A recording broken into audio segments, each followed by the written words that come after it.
Hi, I'm Kathryn Sorensen, Hi, I'm Elizabeth Cardez. and you're listening to the Firewalker Podcast. What's a Firewalker podcast, Kathryn? It's literally the best podcast you have in your podcast library. Ever. Where we come together to share stories, ideas, things that have shaped us into who we are becoming, and gathering a community of like-minded people. Oh my gosh, speaking of sharing, did you know that sharing is caring? Every time you share an episode with a friend, forward something, send something to a loved one, talk about something that you heard, learned, maybe you didn't even like hearing, we love it. It's what we're here for, and we appreciate you. Thank you. Thank you. From us to you. Seriously, we love it.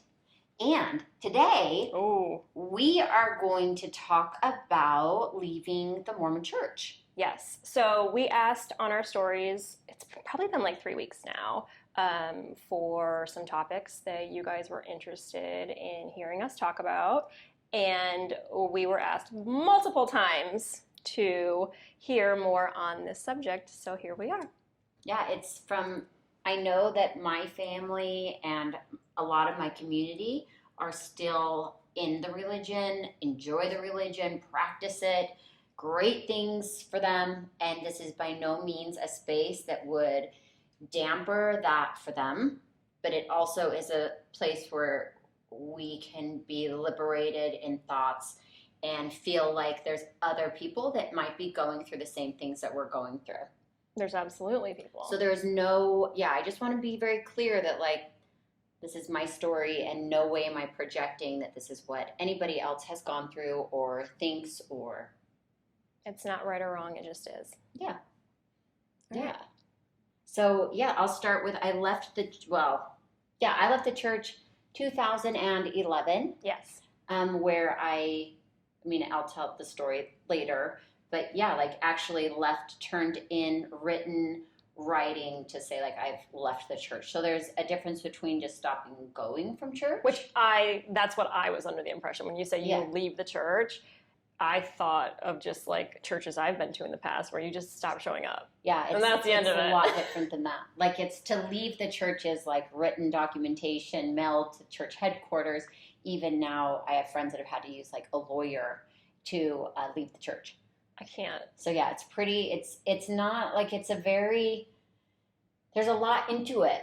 And again, this is where I just want to make it very clear that I mean no harm to the church in any way or people that believe this, that are still practicing Mormonism. It's just not for me. Which is totally fine. Yeah. Okay. So I kind of made some notes. So if you see me looking or hear me rumbling through some papers. If you hear me rumbling, it's actually me eating the Skittles here. Yeah, it's all rose colors left too. She's eating yellows and orange and barf. Purple and yellow. That's where it's at. Sick. I know. Yeah, these packs only had 5 reds total. Oh. Stupid. I mean, it's fine for me, but it sucks for you. Yeah, very much sucks for me. All right, so starting out, young Mormon Kathryn. Yeah, so there's in a lot of my conversations with people, there's kind of a different mindset of entering, you're a little older or you choose to become a Mormon. Okay. Versus being brought up in the Mormon Church. Okay, real quick. I'm gonna have a ton of questions because although I do know more than I would have known 15 years ago before I moved here and was really exposed to a lot more of the Mormon church and culture and practices, I had really no idea. So I'm going to have a lot of stupid questions. Oh my God. There are no stupid questions. A lot of questions. I love that. Yes. So can anybody be Mormon or are there Yeah, anybody can be anybody. Mormon. Okay. Yeah. There's certain how Mormon do you want to be? Do you just want to go to church or do you want to get married in a temple? Do you want to hold covenants in the church? There's different kind of levels, but yeah, anybody can be in the church. And there's also different it sucks. A lot of Christian religions really have a very firm stand on sexual orientation.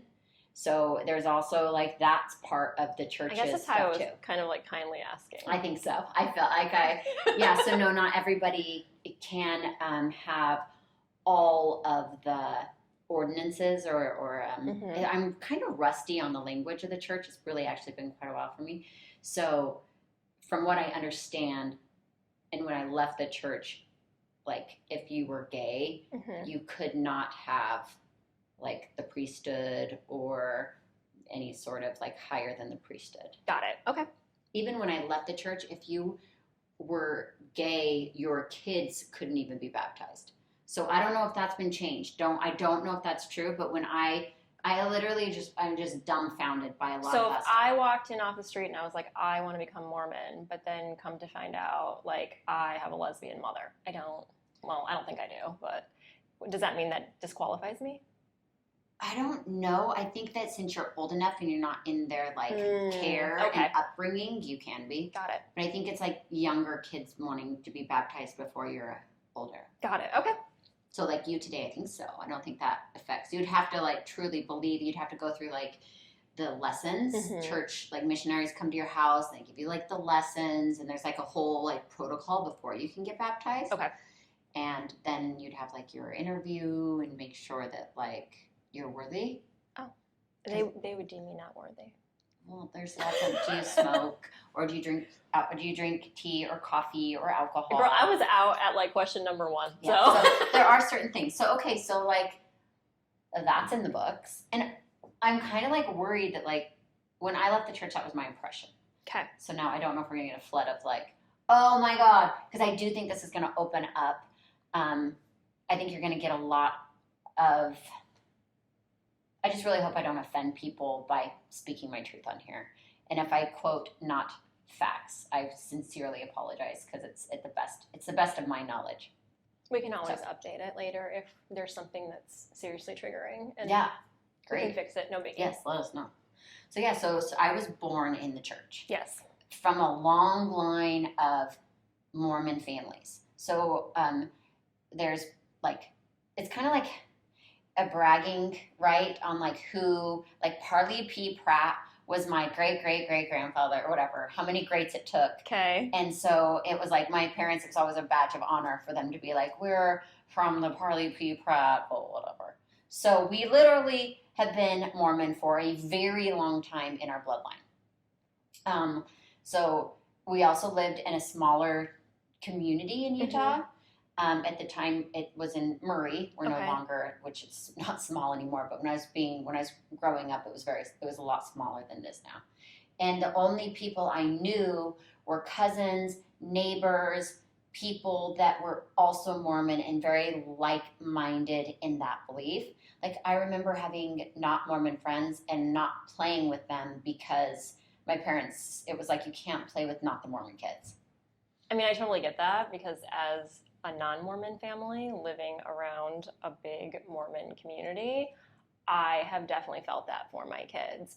It's not that they haven't been able to be friends or interact, play, hang out, but I feel like my kids have always been kept at like an arm's length away. Like they're not truly tight. Yeah, and there's like, if I'm speaking full truth, when my older girls were younger, I did that. Like I remember them asking to play with friends. We lived in Southern Utah at the time, and asking to play with friends that were not Mormon. And I was like, oh, I'm just not comfortable with that. And the only reason I said that was because they didn't go to the same church as me. And I mean, true, like patterns don't stop like until you break them and you stop them. I mean, you probably really didn't know any different. I didn't, and it felt wrong. When I did it, I knew, I was like, this is so weird, but it's what I was told was right. So I feel like that was a lot of my reasoning for leaving the church was it just felt wrong. And I knew better.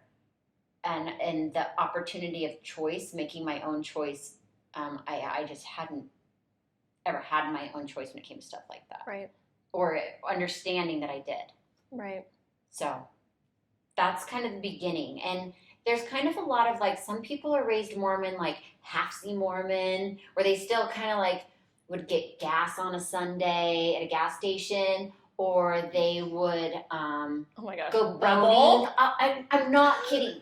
Mormon stores shut down on Sundays, and when I was younger in the community I lived in, it shut down on Sundays. Like nobody did anything on Sunday, and if you did, oh my God, you just like you didn't. Yeah. You didn't. Yeah. Like we even had we had certain Sunday clothes. So the best Mormons would wear their Sunday clothes all day. So you'd go to church in your dress and your suit, and then you wear that all day. But we were like, I guess a little rowdier. Ooh. And wore like Sunday outfits that were more like sweats. But they were special sweats we couldn't wear any other day, so that they were like special Sunday clothes. Such a rebel. Yeah, it's really like when I think about like, if you guys have read the book Educated, I don't remember who the author is, but it is absolutely phenomenal. Read it. It's so good. It talks about their upbringing, and I listen to it. I'm like, oh my God, that is my freaking childhood. Except with a lot of like, there's abuse and things like that in the book, but it is so good. But yes, it's so small. Like the mind of being your own self and creativity within like letting your thoughts bloom or choices were questioning anything. Yeah, you couldn't question the things in it.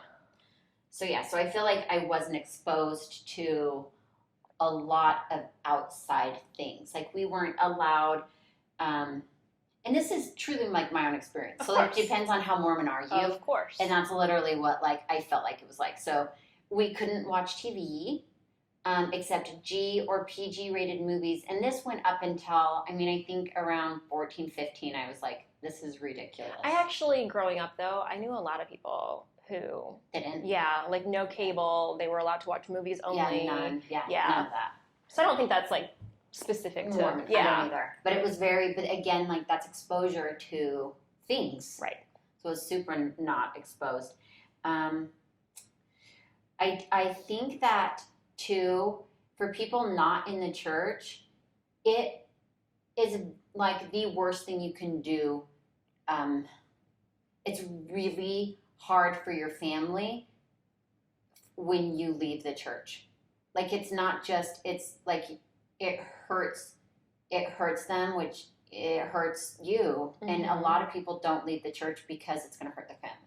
I can see that. So it's as much as it's like this is your life to live and you're free, it's like your free choice and agency. Like there's a big hold on, like even I left the church and I didn't let my family know. Like I hid that I didn't wear my garments or I'd wear like a top or something. And garments are like special underwear that you get when you're married in the temple. Yes. So, you don't get them until you're married? Yeah. Oh, I didn't know that. Okay, we'll get to that. Okay. So there was like a lot of times that I had to like fake, which I'm not good at like faking that shit. Like it's really hard for me. Like when I'm in, I'm in. When I'm out, I'm out. Right. I don't walk like a very like not good at walking that like line of in between. Nor should you really need to be. No. To be fair. No, not at all. So, so you hid it from your family somewhat in the beginning. Yeah, and like growing up, like a lot of the church history is swept under the rug. So there was polygamy, and it was like, but you don't need to worry about that. But then they also say when you die and go to heaven and you make it to the highest kingdom in heaven, you practice polygamy. And as a little girl, you're sitting there like, that's fucked up. Like, so you're telling me that I'm going to marry somebody here, but then we'll go make our own world, and that person I'm going to marry is going to have how many wives to make a whole universe? Do you find the wives later, like after you're dead? They're given. They're like all the other wives. I have no idea where they come from. The ones that are just floating around in La La But Land? it's so shitty for the girl, and the guys are like, oh, that doesn't sound too bad. Well, I mean, if you're going to tell me I got a bunch of husbands, I'm like, all right, cool. Yeah, like it's so as a little girl, like there more money and more help. There was things where it's like just shove it under the rug. Like you don't need to worry about that. Right. Well, why can't girls have the priesthood? Because the men have it. The girls don't need to worry about it. It's a blessing for women not to have to carry that burden. Yeah. That was like literally what they said. Like it's a blessing. You don't have to carry this weight of being responsible and leading or sparing you. Yeah, like it was very demeaning for women. And I felt like, so why can't I? What's the why? Like, I'm not capable. Like, well, what if I want it? Well, you can't have it. And you don't need to worry about it because when you die, everything will make sense to you when you die. Oh, fun. Yeah, so it did not. As a little girl, like, I always knew this was not for me. I just didn't know how to leave. Right. But I think probably a lot of kids growing up in religion probably reach a point where they start questioning things, and that's fine. That's okay. I don't think it's unique to being a Mormon. I know that, like, my husband grew up Catholic, and he kind of felt the same way. Like, he just went with whatever he was told until all of a sudden one day he's like, wait a minute. So we love everybody, but we hate some people. I don't get this. Like, so then the questions started coming. Totally. Yeah. So I totally understand. That's a lot of, like, religion too. Yes. So, and it's, again, like, it's so deeply embedded. Like, it's so, it's deep. Well, it's not just like you're going to church for an hour on Sunday and, like, that's it. Yeah. It's your whole life. It's your whole family. It's everyone you interact with. It's the things you do during the day. Like, you know, there's more to it. Yeah, it's a big step. Like, anybody that's, like, thinking about it or have family or friends that have, like, it's an impact. It makes an impact. I'm sure. A lot of, like, as I get older, I'm understanding, like, if I leave the church, now all my kids and their kids and their kids aren't going to be bringing in the money, like the tithing or the spaces, and their kids and their kids and their kids. Like, that's how religion builds. Like, they have to keep the people coming because then they build it up. Of course. So I didn't understand that as a kid, and even when I left the church, I didn't understand, like, what the big deal was. But I feel like it's like, oh, is that why you guys want me to stay in? Like, have I been bamboozled?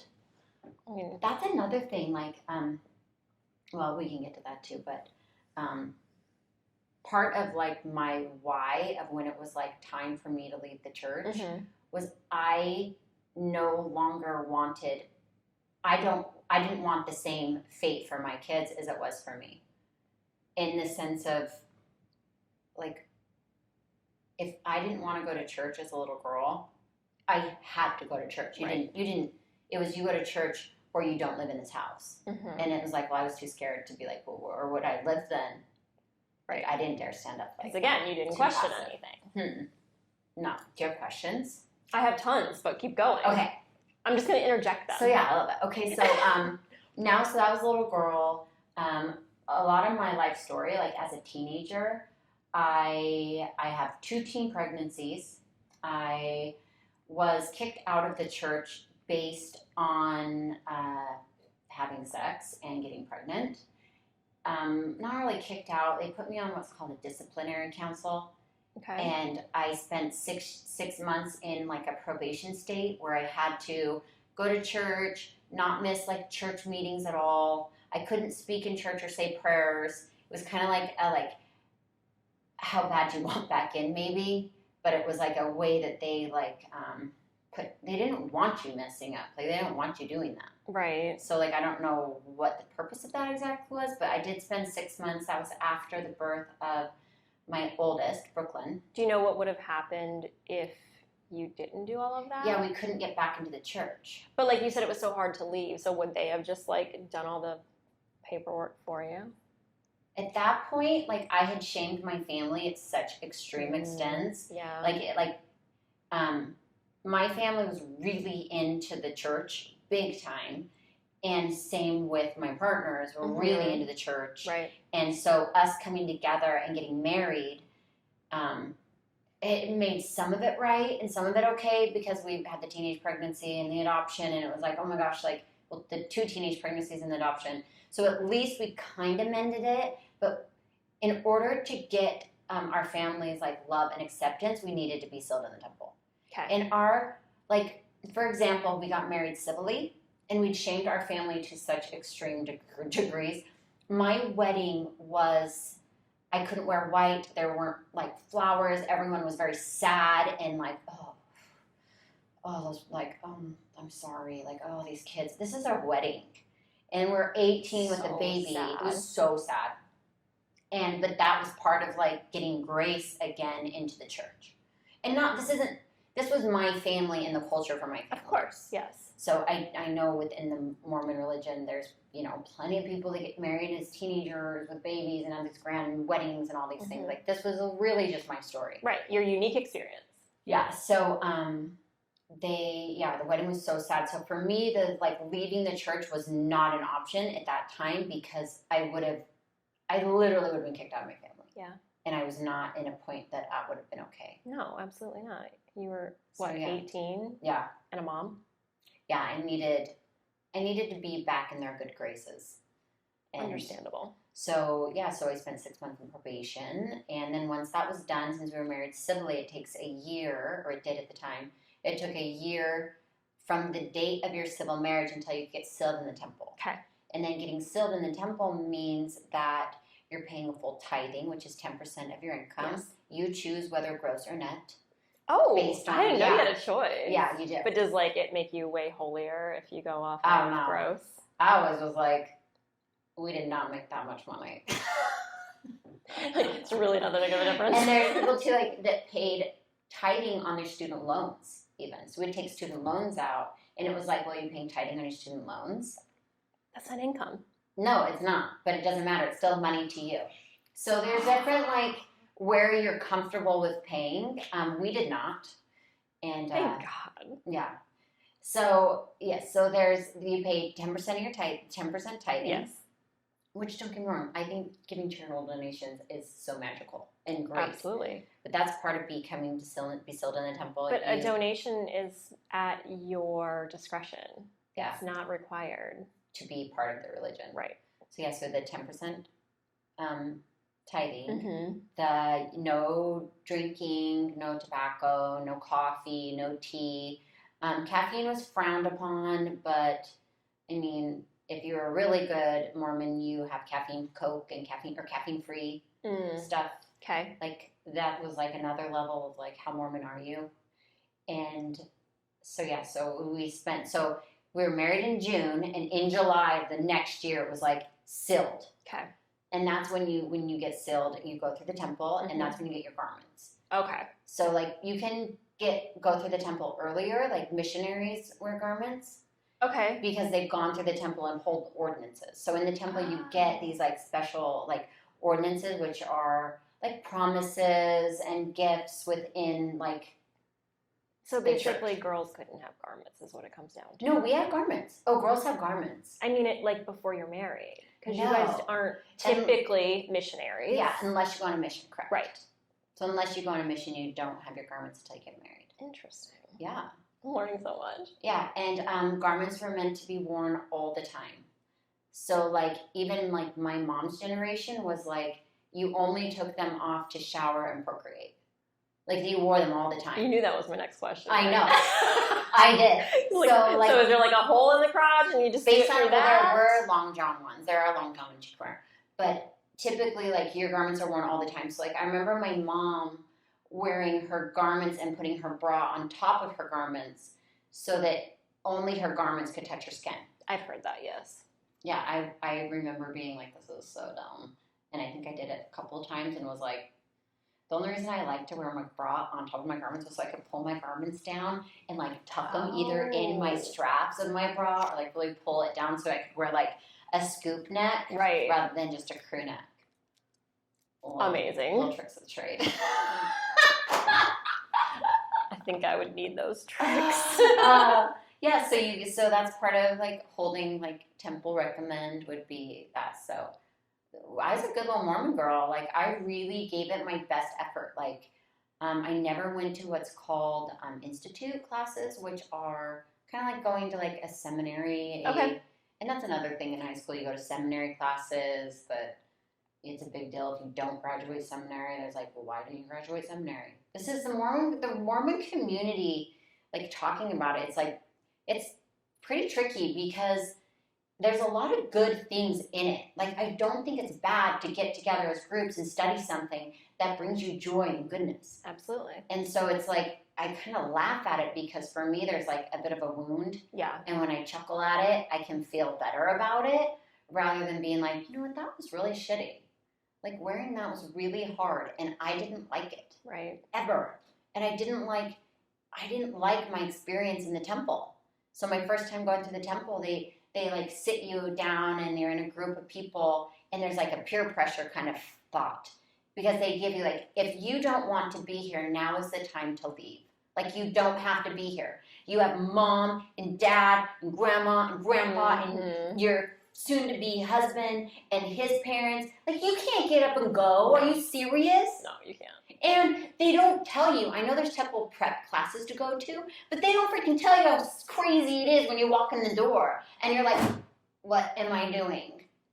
So, and it's so beautiful on the outside, and it's beautiful on the inside. It's just like you're looking around and there's like the temple clothing, and you're like, what is happening? And it happens really quick, and there's like different things that you're doing in the temple, signs and like standing up and saying things, and all of a sudden you're like,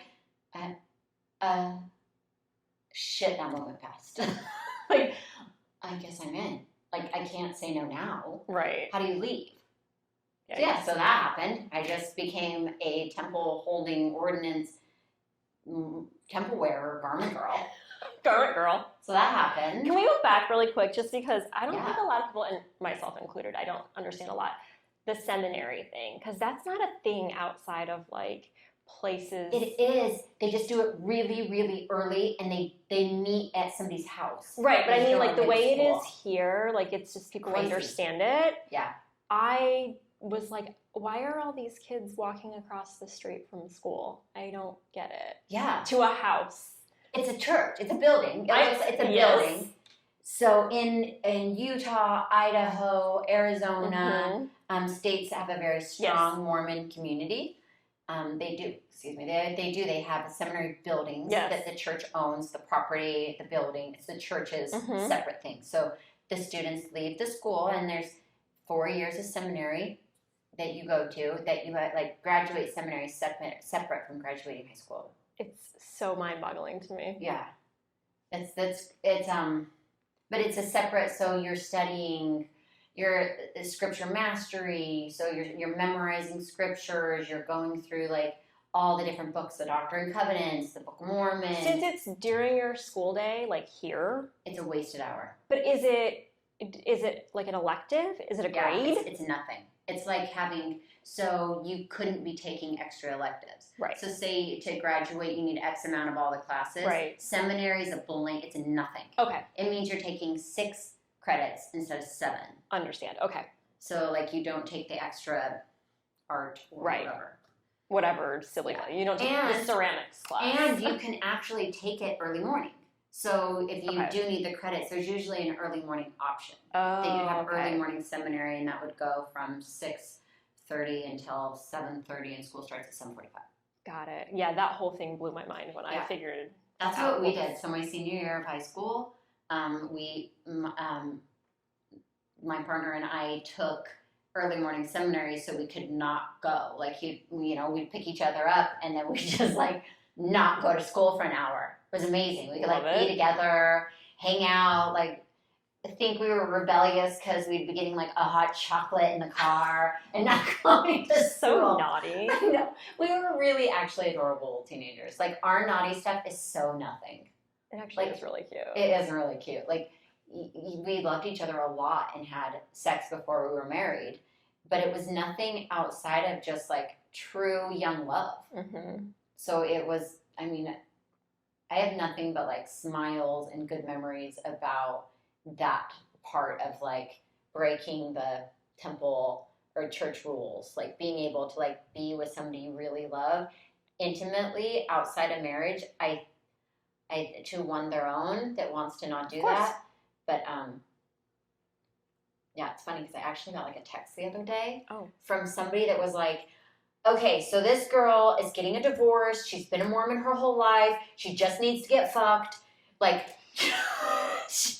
can you call her and tell her it's okay just to fuck a lot of people right now?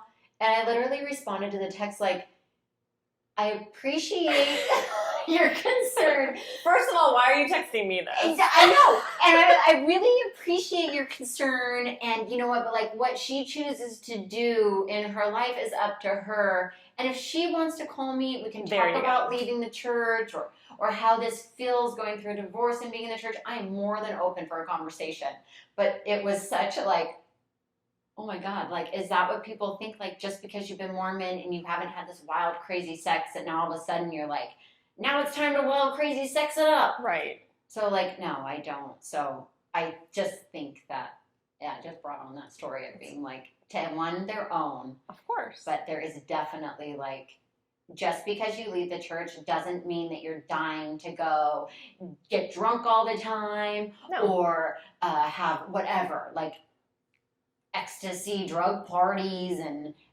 crazy sex stuff because you're no longer like committed to a religion. Yeah. So because you could grow up not having any religion in your life and not want to do any of that, and that's fine too. But there is a big stigma. So it's like, did you leave the church because you had an affair?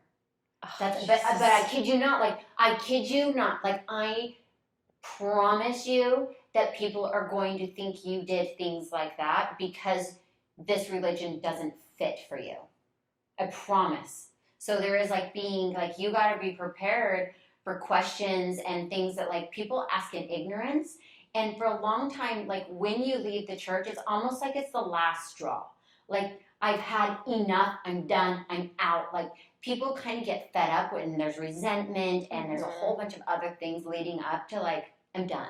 Yeah. And there's anger because like you have been like lied to, or you feel like I was manipulated, or whatever your reasoning was. There's a ton of anger. Like I have a lot of friends that have left the church that still drive by church buildings like flipping them off and being super angry at like a church building.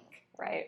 Like that church did nothing, like that building did nothing to you, but yet you feel so much like in you still angry or pent up that flipping that off feels good. But the people that are asking those kind of questions, like, oh, did you leave because you had an affair? Yeah. That's just because they want to be able to justify, like, that there has to be something bad, that it just couldn't be your, like, personal choice. Do you know what I mean? Like, well, there has to be something. You wouldn't just leave. And part of the church, too, it's like, I mean, if you do have an affair, you do get, like, kicked out of the church. So there's, like, I mean, you would be like held in like how I had a disciplinary council. Yes. You would be what's called excommunicated. And so you would be literally like kicked out of the church. Like you couldn't wear your garment. You're stripped of everything. So because I hadn't been through the temple when I had my disciplinary council. Yeah. And they threatened too with excommunicating me, but they're like, because I had 2 pregnancies. So, but they threatened with excommunication, but they were like gentle with a disciplinary council. But had I been through the temple, I would have been stripped of garments for a year, stripped of all titles in the church. So say I was a bishop or a Relief Society president or whatever, I'd be stripped of my title, which is kind of like a big deal. Like you kind of like work your way up in like the ring of church. And so you'd be stripped of your title. You could no longer pray, speak. So people kind of catch on. Like, it's like, oh, well, why isn't Sister Sorensen in Relief Society? So people kind of catch on. So, like, you were the dark magic conversation, like the dark, that, like, icky talked about person. Black sheep. Yeah. Is that it, like, just feels gross. Like, when people are talking about you or you're talking about other people, like, you become that. Well, yeah, that's ugly and judgy. That hurts. But I think that people gossip and judge because they can't talk about themselves. Of course. Like, it's like they don't know how to even see themselves. And so it's like, well, I can talk about what's happening to someone else because... Don't look at me, look at them. Yeah. Yeah. So, I mean, that's kind of ouchy. I feel like I've lived a world of shame and guilt that it's like, it's been nice to let it go. Yeah. But I know, like, I have had plenty of the, like, talked about kind of shitty, but whatever. I mean, yeah. So, okay, so keep going in the church. Yes. Do you have any questions come up? Oh, and I'm just blurting them and interrupting you as they come. So yeah, so as I'm like, I didn't take in like institute, which would be like church classes you take in college. Oh, So okay. not only just seminary, you can take church classes in college. Okay. And that's called Institute. So I ordered the Institute books this time in my life. I was living in Maryland with 2 kids, stay-at-home mom, trying so hard still to be like a good Mormon girl, even though like it was always kind of a struggle. But it was like I had to do it, and I had to teach my kids, and I had to have this like family meeting once a week with them and not miss any of this stuff. Like I was still really into it. I tried so hard.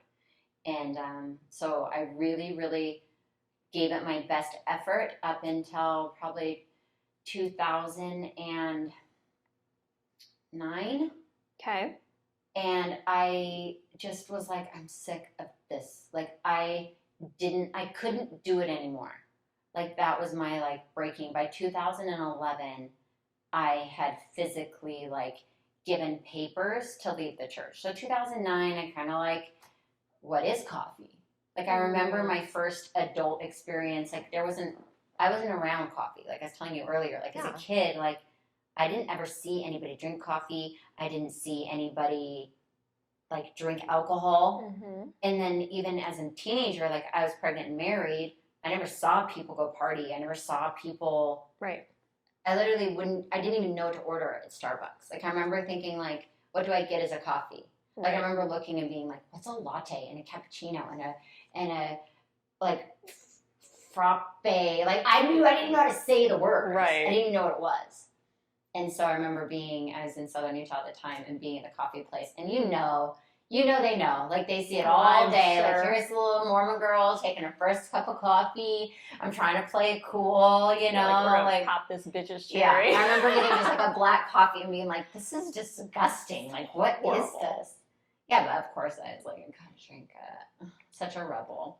Oh, such a bad girl. So yeah, it's like 2009. Slowly started like adding in alcohol, conversations about church, like were just like didn't feel right. And I felt like I was finally leaning into like my curiosity on why they didn't feel right. My girls were getting older. I really hated feeling oppressed as a girl in that religion. And so it was like, I don't want this for my kids. But then my partner and their dad, it was like he was still in it. And it was a struggle between, like, we never fought about it. Like, like when I left the church, I was really respected. Like, my partner was really like, you do what you need to do, and I'm going to do what I need to do. And there was never, I know a lot of couples that one leaves, one stays. It's an argument. I would think it would be huge. Yeah. Like your whole life is built on it. Yes. And I was really like, held in a lot of like, it's okay. Like if you need to go do that, just respect that I'm going to be over here doing this. That's awesome though. And I did. Yeah, it was.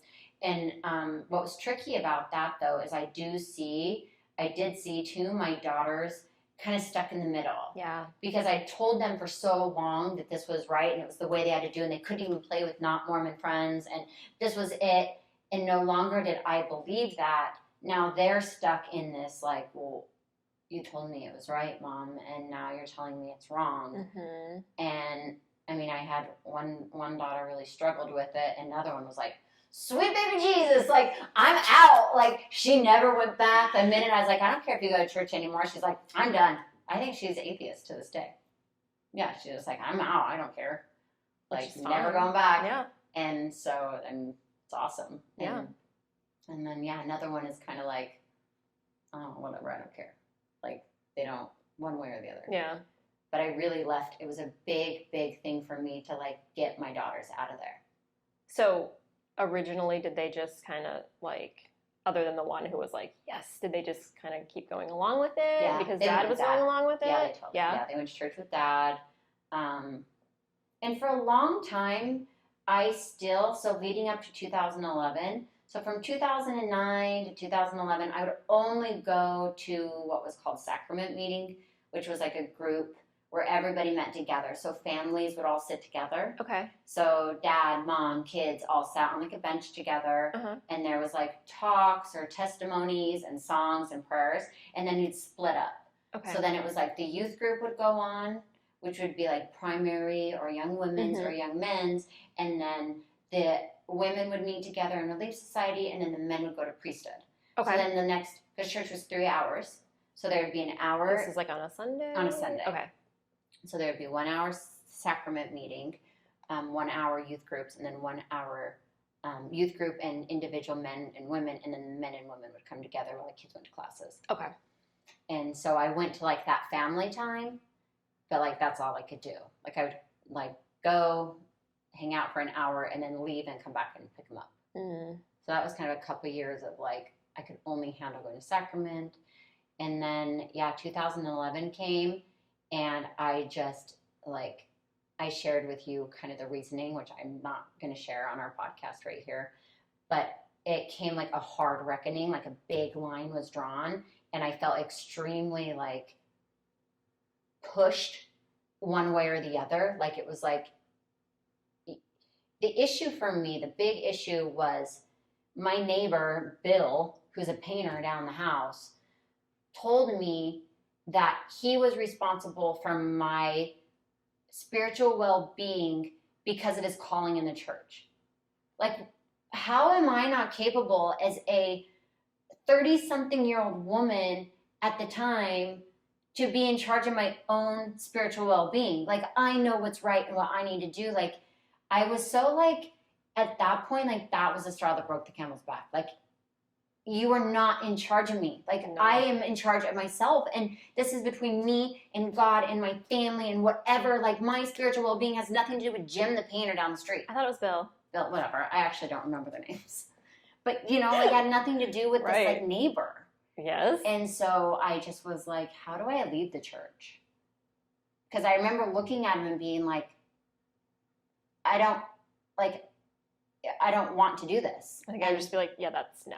Yeah, I did. But it's like, that's when he said, oh, I'm sorry. Like, it's because of your, like, we're in charge of your spiritual well-being. And I'm like, well, how do you not become? He's like, well, you leave the church. And I was like, how do I do that? I'm going to need to know. And I Googled it and did it. And then at the time, it was a signed piece of paper that I mailed to the headquarters of the church. Mm-hmm. And that's where now I think it's a lot more bigger deal because a lot more people are leaving. I think they're making it a little harder. And I mean, I don't really, this is all from like what a friend has told me she's gone through. Yeah. And she has friends too. She's like, this is what they did and what they did. So, I mean, obviously I did not leave the church 2 times. So so for me it was a pretty easy thing to do, to be like. But still, even compared to anything else, that's still a lot of work. It's not just you stop showing up. No. And I was such a little, like, I had enough. I remember, like, so that happened 10 minutes prior. Mm-hmm. And I, like, go home and, like, print, sign. I hand-delivered within, like, 10 minutes. I hand-delivered all these letters to, like, the spiritual leaders in my community and had it mailed. And I just was like, slow fine. Did you talk about that with your husband, or did you just do it? Like that part. Like, obviously he saw it coming. I think I just did it. And I know, that's a good question. I don't remember exactly how it happened. If I was like, hey. Like I said, obviously he knew it was coming. I don't think I talked to him about it. No. Because, like, even at that point, like, this is between me and, like, who I believe in is a higher power. Mm-hmm. And I couldn't do it anymore. And we'd already kind of built that, like, Mom doesn't really go to church. And this was like, I'm done. Right. And so I don't think I told him. And I think I remember when I did tell him, he was kind of like, high five, good job. Oh, that's awesome. Yeah, he, like, it was never a bad, so I got really lucky that way. And that's when it was like, well, I'm going to keep doing my thing. It's like, great, yeah, go do it. Fine, yeah. Mm-hmm. I think for a while it was like, I mean, I can't speak for my partner, but I think it was almost like he got to be in this, like, special space where it's like, oh, your wife doesn't go to church. Like, oh, it's okay. Like, oh, come sit here with us. Like, oh, we got you. Give you a gentle calling. Like, oh, we get it. That's so hard for you. I think for a minute it might have stroked his ego and been like, oh, all right, this isn't too bad. Because I remember him coming home and talking about it, and I just rolling my eyes like, oh, soak it up. Mm-hmm. Soak it up. So, yeah, and yeah, it's kind of like my story of how I left the church. But I do think there is like continuing things. Like when I left the church, Oh, it doesn't just end there. There's no way. No way. And I left the church, which for me meant like all things spiritual and religious were blocked together. Like I didn't have spirituality outside of the church, so I went a near decade with no spirituality in my life and not understanding, like super triggered by the word God, triggered by the word Heavenly Father, which is what, you know, Mormons would call God. Really like if I just like had nothing to do with it, the better. But then like there's part of us that need, like I need spirituality. A lot of people do. Like it's healing to me to know that like there's something higher than me, that like it's not just me. And so I know that like within the last year and a half has been like a big thing to differentiate between religion and spirituality. And it's like unclumping it. And again, like, yeah, that doesn't happen overnight. So what part of the religion is religion and Joseph Smith and whatever, like doctrine, versus like where is something for me that really works for me? Right. Maybe it's prayer or fasting or having conversations with a higher power. I can't even call it God anymore. Like it's so triggering for me. So I say universe. Yeah, that's what I say. I know source and light is one too people use. But yeah, it's honestly like I've never looked back. Like I left the church and not even for a second have I ever wished I didn't. Is it common for people to go back? Or no, but I think it's very common to have a lot of shame and guilt around it. I guess that's what I mean. Like because it's such a big deal and it's so intertwined in like your whole life and family and like are there people that are like, you know what? I've heard of it. I fucked up. I've heard of it, yeah, because you get that love and that acceptance right back in, like, oh, you fell away. There's a story in the Bible, and maybe it's the Bible or Book of Mormon, I don't remember, but where there's like the son that like went astray, but then when he came back, the dad gave him this big old party. Is that the Bible? I think it's Bible. So then I want to say it's Old Testament. So yeah, like gave a big party, like yay, he's back and back in the fold, and we're gonna celebrate. And then the good son was like, well, that sucks, Dad. And he's like, yeah, well, whatever blessings he gets, you get more because you've been here. Whatever, however the story went. But there is like a big, like, yay, we got one back. I'm sure. So there's a big hug from a community when they get like an astray, like a you know. Well, yeah, it's very validating. Yeah. But I told you. Yeah, but I think, like I've actually heard of people that get divorced and then married and back into the church, like Mormons that have separated. Church stuff has been an issue. Okay. And then come back to marry somebody back in the church. Like another person. Yeah. Oh, okay. I've heard that quite a bit. Makes sense. But I haven't. Yeah, I personally don't know anybody that's done that. Interesting. Makes total sense though. Yeah, but like for me personally, there's no way that I could like lean back into what the beliefs are there and like for me to say that it's true and that I would believe it. I think a lot of what's happening too in the Mormon religion, this is my personal opinion, is that people are becoming more okay with half in and half out. Really? Yeah, like it's like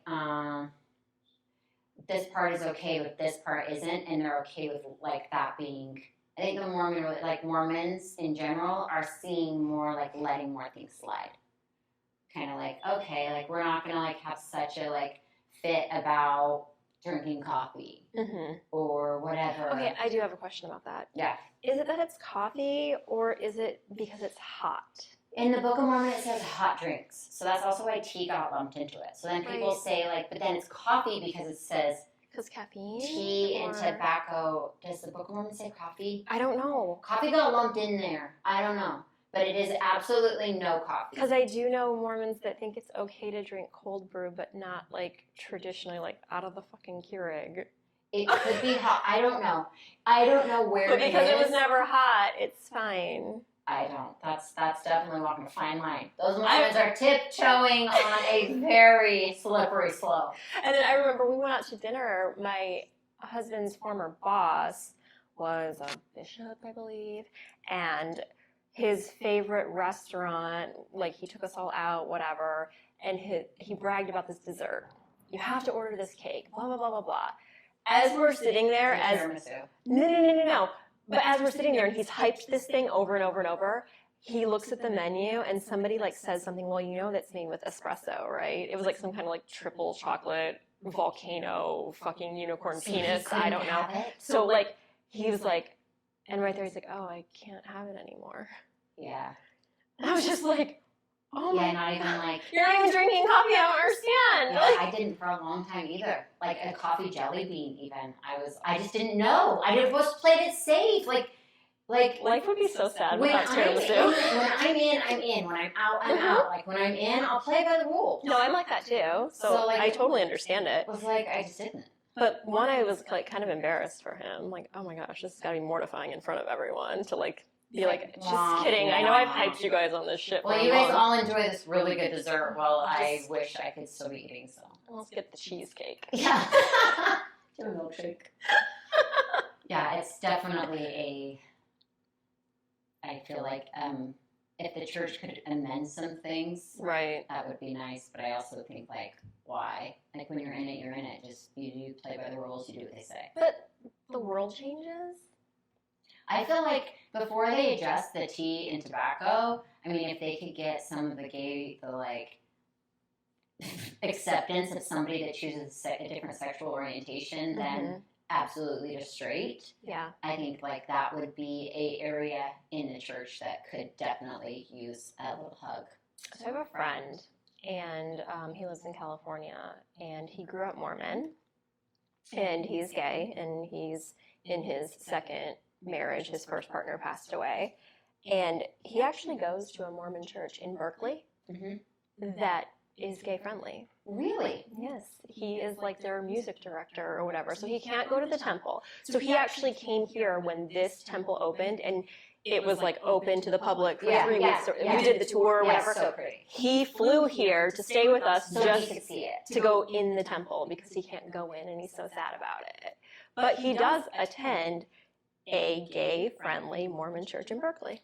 That's absolutely amazing. I know. And he considers himself like, even though he knows like he is not fully accepted and he cannot go in the temple and whatever, he is as Mormon as it gets, minus the liking penis. Yeah, I did not know that that's we should have him on. He would probably love to talk about it. That would be amazing. Yeah. Could you even imagine like how awesome it would be for people to hear that story? I know. Yeah, we're gonna do that. We're gonna book him. Wow. Yeah. So it's crazy though to see like my family. So me taking the first step, and it's crazy because I have an aunt and uncle, 2 aunts and uncles. My mom is the oldest of 10 children, and I have 2 siblings, or she has 2 siblings, 2 uncles that are right really next to her in age. Okay. And they both left the church. And their story, my uncle actually wrote a book called Mormon Boy. It's amazing. Such a good book. Really? Warren Drake's Mormon Boy. It's so good. It's so good. I kid you not. And he's actually talked to me about writing down my story one day. So who knows? Maybe Kathryn will have a little autobiography or a memoir. I don't know which one is which, but both. Yeah. So it would be really, really fun to do that with him. Oh my gosh, But yes. so he wrote a story, and in his book and in his story, and I always looked up to them. Like I was like, wow, like I always thought they were so lucky. Like just thinking like, wow, you guys get to like, and it was always free choice. Like in my mind, it was always like you get to like make your own choices. Like I felt so oppressed, and so like I couldn't have my own choice. And I think too it goes with I'm very passive, and I very like just let things happen. And so it's like, okay, well, this is easier than fighting and like pushing against this like brick wall. Yeah. Like it just was like, okay, it is what it is. So I was so like. But don't you think that's kind of what religion thrives on? Yeah. Just put your head down. Sheep. Yep. Just put your head down and just say yes. Just do what they say. Yeah. Because if, like, there weren't people like that, there For probably sure. wouldn't be churches, organized religion, Yeah. because people don't like when people can think for themselves. So I agree. So like my Uncle Warren wrote this book. Mm-hmm. Also, like in his story, and I knew this, but reading his story, it just popped up in my heart. Like, oh, that is so sad. My grandma passed away. I don't know, 12 years ago, and her dying words on her deathbed. Seriously, the last words Warren remembers his mom saying Oh God. is, I just, like, it will make me happy when you come back into the church. Oh my gosh. Like, it's not like, it's a heavy, heavy thing to leave this religion. It's not like, I got lucky. Like, my parents are accepting. I have siblings that have also, I'm one of 8. I have a lot of siblings that, like, it's kind of half are in, half are out, half are like, it's my parents weren't angry at me. Are you the only child that's officially left the church? Yes, but I'm not sure if one really ever went back. So she got a divorce 15, 16 years ago Mm-hmm. and left a temple marriage and maybe was excommunicated because she got divorced and didn't like get back into the church. I'm not sure because divorce is extremely frowned upon. Like, But the divorce rate in Mormons is so high. I know. And I don't know why, other than just the same as everybody else. Like, You're no it just doesn't different. work out. Yeah. So I think that one. But you can get back in. Yeah, you just have to like you start over. Okay. So somebody that's been excommunicated can totally go back into the church. I They just start from started scratch. It's like where you're at. Got it. Like, you'd have to have a testimony. You'd have to take lessons. You'd have to like really like. I think your year of probation would be maybe, I don't know, because I've never looked into it. Wow. Mind-boggling. But yeah, I just, for anybody that's thinking about it, or has been there, or has family, like, it's hard, and I get it, and just the resentment, and the anger, and the pain does go away. It takes time, though. It takes a lot of time. And a lot of just accepting and loving that, like, the choice you made is okay. And it's okay to, like, undo what you've been taught and redo what works for you.